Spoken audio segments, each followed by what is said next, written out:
పులిహోర చేస్తున్నావా ఏమన్నా వేరే చేస్తున్నావా? ఇంత లేట్ అవుతుంది. పులిహోరనే మీరు పల్లీలో ఎంతసేపటికి వచ్చారు? ఎంతసేపటికి వస్తున్నావు అంటే మరి ఏం చేయాలి? నేను ఎప్పుడో అన్ని కలిపి పెట్టినా.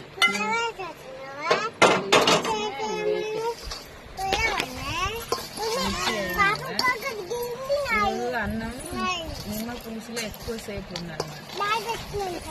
ఇట్లుంటే టేస్ట్ వస్తుంది. మా ఇంట్లో మేము 2 రోజులకు ఒకసారైనా పులిహోర చేసుకుంటాం. ఎందుకు మరి? పిల్లల కోసం. చినుకు తింటావా? నాకు ఈ పులిహోర కంటే చింతపండు వేసింది ఎక్కువ ఇష్టం. నాకు కూడా. కదా బాగుంటుంది. నీకమ్మలు చింతపండా నిమ్మకాయనా? నిమ్మకాయనా? చినుకు నీకు నిమ్మకాయనా?